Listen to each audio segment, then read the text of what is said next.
Now for our story.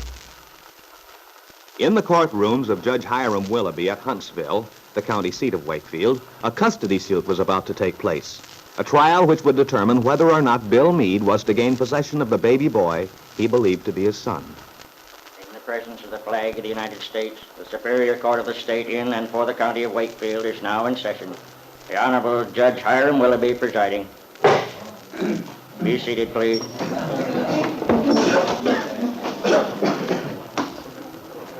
Well, Aunt Mary, won't be long now. As soon as the judge is ready, they'll get started. That attorney Ben Calvert hired from himself a smooth-looking customer. Which one is he, Lefty? Up there at the table in front. With the large briefcase and all the papers? Yeah, that's Farnsworth. Either he's putting on a good act or he's got an awful lot of material. Just the same. I'm putting my hopes in Angus. Oh, Angus McGillip's nobody's fool. But this Farnsworth looks like he might pull a few rabbits out of his hat if he got a chance. Sometimes a man puts on the look of being sure of himself just to hide the fact that he isn't. Yeah. Well, we'll hope that's it. Look at Ben Calvert, will you? Speaking of being pleased with yourself. Oh, that's pretty much Ben's natural look, Lefty. Yeah. You know, that Jessie's really a fine-looking woman, isn't she? Jessie's always been a fine-looking woman. She was quite beautiful as a girl. There's something cold about her, though. And she's beginning to get those little discontented lines a woman gets when she thinks she's abused somehow. I don't imagine Jessie's had a very easy time of it since she married Ben. Maybe not. But that's what she wanted. She never would have rested easy until she could prove to the town that she had been able to land him. You know that, Aunt Mary. But why on earth she'd want to? Jessie was very much in love with Ben at one time. It's hard to believe. Oh, it's too bad about Kit. The girl looks so white, nervous, doesn't she, Lefty? Yeah, she does. Seems to me she's lost a lot of weight these last months. I guess she's taking it pretty hard. But why? You can't tell me it's because she's worried about this kid of hers and Bill's. Whatever it is, she looks downright ill. I can't help feeling sorry for her. Look at the way she's dressed. She's got herself all done up like a young widow or something. To look at her, you'd think butter wouldn't melt in her mouth. I'm glad Peggy decided not to come. Yes, it's much better this way. I know this would have been too much of a strain on her. I thought so, Lefty. That's why I didn't urge her to come. Well, I hope Bill wins. Kind of funny, me pulling for that guy. But Peggy would be a lot better off if he does get custody of the child.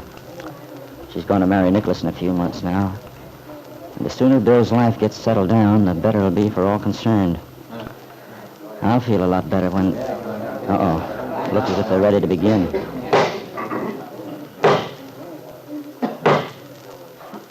The case of Meade versus Calvert. Ready, Your Honor. Ready, Your Honor. Angus is getting up. Looks like he's going to lead off. Mr. McKillop. Your Honor, I wish to call Mr. David Bowman to the stand. Pardon me, please.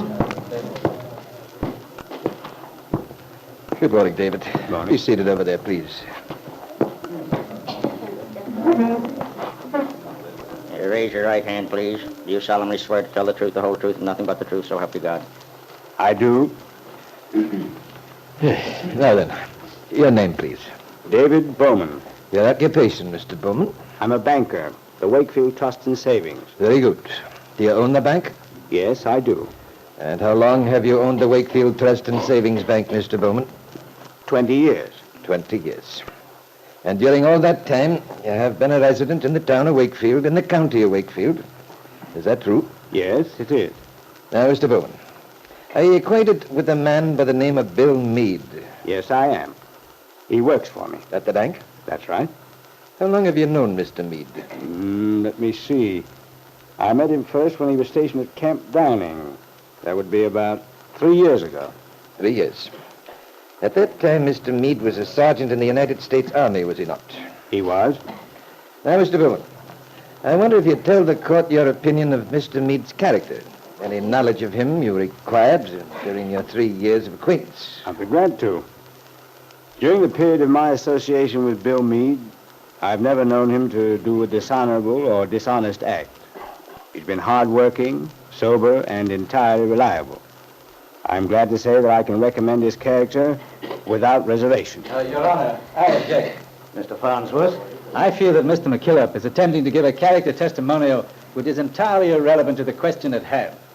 The question of whether or not my client, Miss Kit Calvert, the former Mrs. Meade, is a fit mother... Your Honor, certainly the testimony of a well-known citizen such as Mr. Bowman regarding the background and character of my client can hardly be considered as not pertaining to the case. On the contrary, it's of utmost importance. You may proceed with your witness, Mr. McKillop. Now, Mr. Bowman, is Miss Calvert, the defendant, a relative of yours? Yes, she is. What relation is Miss Calvert to you? She's my niece. Your sister was her mother, in other words. Is that true? Yes. My late sister married Kit's father, Ben Calvert. Then, if Miss Calvert is your niece, I presume you've known her a long time. Since she was born. Now, Mr. Bowman, in your own words, I'd like you to tell the court your opinion regarding the fitness of your niece, Miss Calvert, as a mother to her child. I can put the matter very briefly in this way. It is my considered opinion that my niece is not a fit mother to bring up her child. This opinion is borne out by the fact that my niece has actually admitted to me that she wished she had never had the child.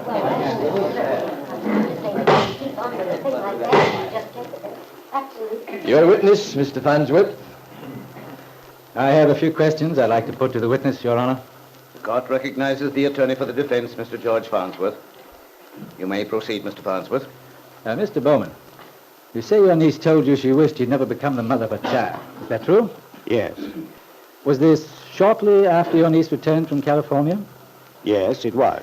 It was shortly after Miss Calvert returned from California, where she had given birth to a baby son after months of lonely separation from her husband.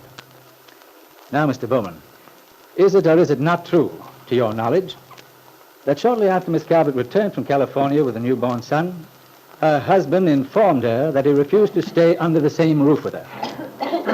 Yes, but you see... Pardon me, Mr. Bowman. And now to proceed. How long has it been since you talked with the defendant? About 3 weeks. And on that occasion, what was the gist of your conversation? Kit came to see me. She wanted me to persuade her husband not to sue for custody of the child. She wanted you to persuade her husband not to sue for custody? That's right. Does that sound to you like a woman who wished she'd never had a child? Does it, Mr. Bowman? Not on the face of it, but... Just answer the question, if you please. Mr. Bowman, in your opinion, was your niece, Miss Calvert, sincere when she pleaded with you to persuade her husband not to attempt taking her baby son from her? Yes, I believe she was very sincere. You say she was sincere, Mr. Bowman. Then if you believe that, your earlier statement is clearly a contradiction. You stated a few minutes ago that your niece had said in your presence she wished she'd never had the child. Is that correct? Yes, it is. But this statement was made to you shortly after your niece returned home with a newborn son to learn that her husband insisted on a divorce.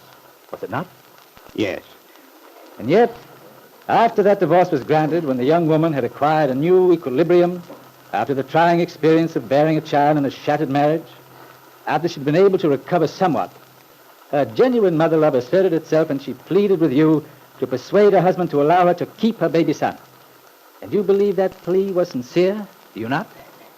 Yes, I believe it was. Thank you, Mr. Bowman. That will be all.